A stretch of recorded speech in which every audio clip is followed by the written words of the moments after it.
Nabalot ng makapal at may team na usok ang residential area na ito sa Area 4, Pinalagan, Malinta, Valenzuela.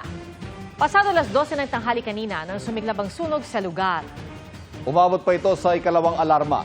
Fire under control na ito matapos ang halos isang oras.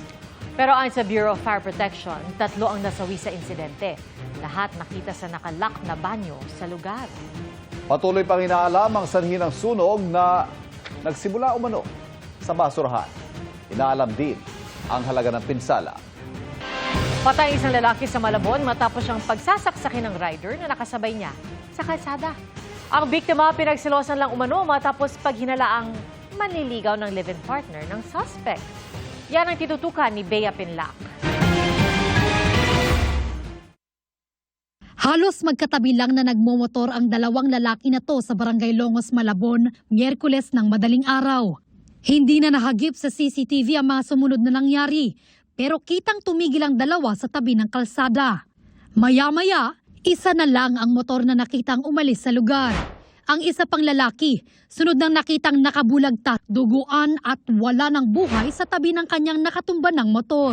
Ayon sa pulisya, pinagsasaksak na siya sa tagiliran ng tumakas na suspect at ang pinag-ugatan umano ng krimen, selos. Yung suspect at yung biktima ay palaging nagkikita sa lugar na yon dahil pinaghihinalan nitong suspect na yung biktima ay kanyang nililigawan yung kanyang kalibin.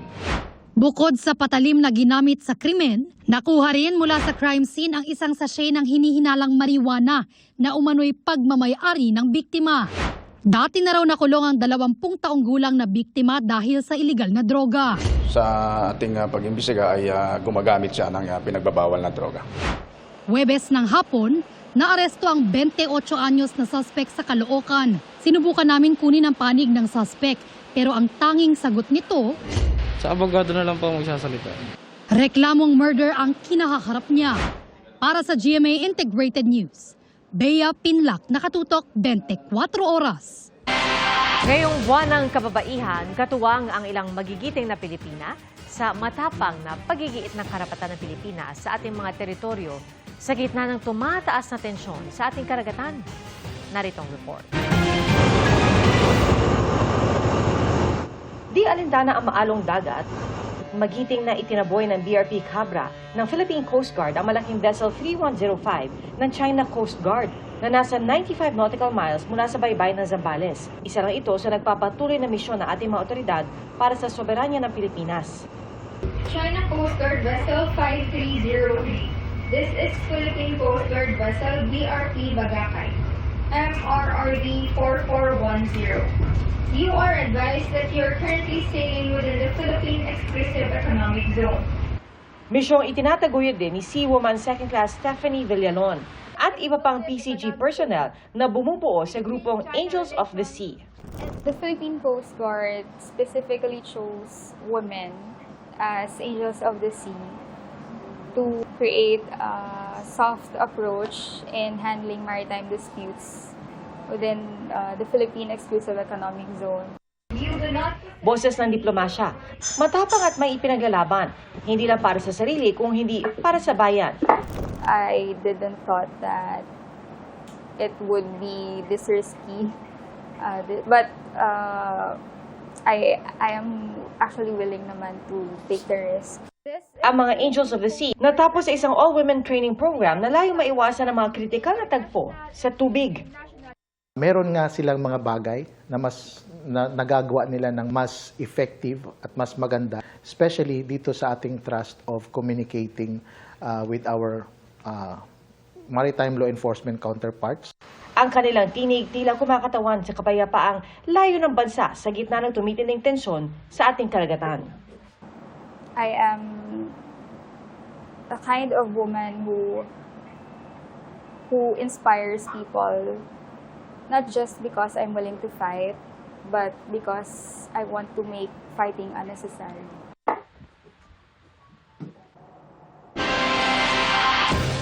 Isang araw bagong eleksyon 2025, patuloy sa pag-iikot ang senatorial candidates para ibahagi ang kanilang advokasya. Nakatutok si Darlene Kai. Isinulong ni Tito Soto sa Cavite ang pagtatag ng mas maraming livelihood programs. Si Senator Francis Tolentino nais palakasin ang agriculture sector. Si Congressman Erwin Tulfo nais daw tiyakin ang mas maayos na serbisyo ng mga ahensya. Isinusulong ni Benher Abalos ang benepisyo ng job order at casual government employees. Libreng gamot at pagtutok sa edukasyon ng advokasya ni Mayor Abby Binay. Ipaglalaban daw ni Senator Bong Revilla ang OFW at may hirap. Si Senator Pia Cayetano nagbigay pugay sa mga nanay. Si Ping Lacson ipagpapatuloy daw ang malinis na paglilingkod. Si Senator Lito Lapid nais palawigin ang eco-medical at agritourism. Isusulong ni Manny Pacquiao ang libreng pabahay kada pamilya. Nakatutok si Camille Villar sa karapatan ng mga kabataan at kababaihan. Binisita ni Jerome Adonis ang mga nagtitinda sa Camarines Sur. Kasama niya si Ronel Arambulo, naroon din si Mimi Doringo at si Amira Lidasan. Sa Naga City, kinumusta naman ni Aline Andamo ang mga bus drivers at commuters. Si Lisa Masa isinusulong ang plataporma ng Makabayan. Magsisilbi raw boses ng maliliit na negosyante si Bam Aquino. Land reform at wage hike ang isinusulong ni Arlene Brosas. Si David D'Angelo nag-ikot sa Valenzuela City. Tututukan ni Attorney Angelo de Alban ang children with special needs. Nakatuon sa karapatan ng mga manggagawa si Luke Espiritu. Kasama niya si Leody de Guzman. Si Gringo Honasan, inihayag ang importansya ng tamang edukasyon sa kabataan. Bumisita si Congressman Rodante Marcoleta sa Tarlac. Sa isang forum, tinalakay ni Senator Amy Marcos ang kapakanan ng mga Pilipino. Isinulong ni Kiko Pangilinan ng mas matibay na mga batas Isinulong ni Kiko Pangilinan ng mas matibay na mga batas pangkalikasan. Si Ariel Querubin nais tugunan ng issue sa rice smugglers at hoarders. Patuloy naming sinusundan ang kampanya ng mga tumatakbong senador sa eleksyon 2025. Para sa GMA Integrated News, Darlene Kai, nakatutok 24 oras. Kanya-kanyang flex ang ilang Kapuso stars ng kanilang body of work sa ginanap na fashion show ng isang clothing brand kagabi. Mas uminit pa ang entablado sa performance ng P-Pop Kings na SB19. Pakisika tayo kay Aubrey Carampel.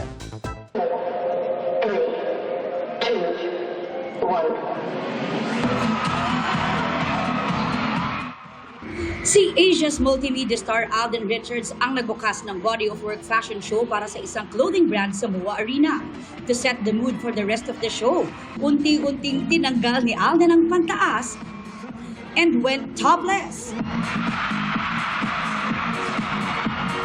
Pag-amin ni Alden dahil naging busy sa commitments, 1 month lang daw ang kanyang naging preparation physically. Paspasan, hybrid training, I run.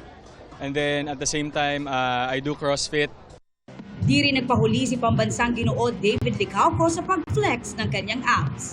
Paano nga ba niya ito na-achieve? Di naman big change when it comes to my routine. I still work out every day naman. Together in their toned bodies naman sina Kapuso Prime action hero Ruro Madrid and Kapuso Prime gem Bianca Umali. Ang co-star ni Bianca sa Encantadia Chronicles Sangre na si Kelvin Miranda, nagpasilip din ng abs. Fasting, workouts, and syempre discipline. In matching outfits, showing a little skin naman sina prinsesa ng City GL stars Allen Ansay and Sofia Pablo. Dahil tumodo raw sila sa diet. After the show, gusto raw nilang i-reward ang kanilang mga sarili. Hot pot and grill. Yung agad plano namin, unlimited hot pot and grill. Engaged couple E.A. Guzman and Shaira Diaz also walked the runway before saying their I do's in August. Si E.A. nang gulat pa na ipinasilip ang kanyang behind. Nag-usap kami na tara bago ikasal, ipakita natin sa tao na nagawa na natin to. I'm sure magiging memorable to. I'll make the most out of it. Si Queen MMD Michelle D, aside from flaunting her beauty queen figure, pinerform din ng live ang newest single niyang, Reyna.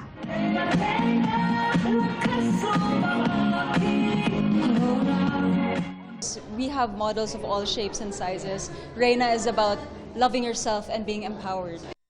While SB19 brought the house down sa kanilang powerful performance ng Damn, rumampa rin ang mga lima. Hot Mama Max Collins strutted her sporty two-piece boxer look. Na-achieve niya raw yan through intense workout and strict diet. Rumampa rin in their underwear sina Bruce Rowland, Royce Cabrera at Jay Ortega. Fresh from the shower naman ang gimmick sa runway ni Derek Monasterio na inter-running daw ngayon. Kabilang naman sa mga nanood to support the stars, sina Kapuso Primetime Royalty Ding Dong Dantes and Marian Rivera. Dati kami yung nagpa-participate sa mga ganitong klaseng mga shows. So it's a different feel naman na kami yung nasa harap at nanonood. Lahat sila i-cheer natin. Aubrey Carampel, updated sa Showbiz Happenings. Buo na raw ang legal team ni dating Pangulong Rodrigo Duterte sa International Criminal Court ayon sa lead counsel na si Attorney Nicholas Kaufman. At may Pilipino raw na magiging bahagi nito. Mula sa The Hague, Netherlands, nakatutok live si Mariz Umali. Mariz? Pia, tanggap na raw ni dating Pangulong Rodrigo Duterte ang kanyang kahihinatnan dito sa International Criminal Court ayon sa kanyang anak na si Vice President Sara Duterte. Pero ayon din sa bise ay hindi sila susuko at gagawin ng kanyang buong defense team ang lahat para siya'y makalaya at maibalik sa bansa sa lalong madaling panahon. May team na raw na nabuo para magtanggol kay dating Pangulong Rodrigo Duterte sa International Criminal Court ayon sa lead counsel niya si Attorney Nicholas Kaufman. Hindi pinangalanan ni Attorney Kaufman kung sino-sino ang makakasama niya sa defense team, pero kinumpirma niyang may Pilipinong magiging bahagi nito. It's going to be a core team of a maximum 5 members and we'll be appointing other people to assist us on a needs-be basis. At the very least, will there be a Filipino in the team? Yes. Yes, there is. Gaano kalaki yung role ng Filipino lawyer sa defense team po ng Pangulo? Yes, kailangan ng Filipino lawyer kasi merong mga i-argue doon na batas ng Pilipinas. So, meron talagang Filipino lawyer kasama. Nang tanungin ko kung sina dating Executive Secretary Salvador Medialdea ba ito o si dating Presidential Spokesperson Attorney Harry Roque. Nagsi-shortlist pa yung inutusan ko na mag-interview kay Nicholas Kaufman, inutusan ko siya ngayon na maghanap ng Filipino lawyers. Pero shortlist para ICC accredited na, ma'am? Likely hindi na kasi ilan lang naman yung ICC accredited, but we'll see. We'll see. Depende sa abilidad nung lawyer. Sabi ni Bise, tila tanggap na ng dating Pangulo ang nangyayari at kahihinatnan niya. Mensahe niya sa mga taga-suporta matapos arestuhin. The country will get worse and worse, sabi niya, dahil clearly daw fractured yung governance sa ating bansa and disgruntled yung mga tao. Yung sinabi niyo po kanina, sinabi po ni dating Pangulo yung so be it. Ano po yung mensahe niyo po doon? So be it, he was referring to his fate. Sabi niya, ipapasa Diyos ko na yan lahat. Kung anong mangyari sa buhay ko, so be it. I think he doesn't mind na nandoon siya sa loob kasi alam naman niya na ano yun, kaparte yun nung sinabi niya na gagawin niya, harapin niya yung kung ano man yun, kaso. Sabi ng Bise, darating sa susunod na linggo sa The Hague ang kanyang inang si Elizabeth Zimmerman. Darating din ang common law partner ng dating Pangulo na si Hanilet at anak na si Veronica. Pinalarawan din namin kay VP Sara kung paano ang sitwasyon ng pakikipag-usap niya sa ama sa kulungan. Wala akong privilege sa communication. So nakikinig sila, yung guard nakikinig sa tapos nire-record yung conversation namin. Nakakapag-usap kami about legal strategy in in codes. Kasi nga nakikinig lahat ng sinasabi, pinag-uusapan namin, nire-record at tinatranslate at pinapadala sa court. So nakakapag-usap kami in codes in Bisaya. Pagsisiguro din ng Bise, kahit habang nasa The Hague, handa pa rin niyang harapin ang kanyang impeachment case. Si dating Executive Secretary Salvador Medialdea na ilang araw din daw na na-confine sa The Hague, Netherlands, nakalabas na ng ospital, ayon kay Senador Bongo. At yan ang latest mula pa rin dito sa The Hague, Netherlands. Balik sa iyo, Pia. Maraming salamat, Marizo Mali.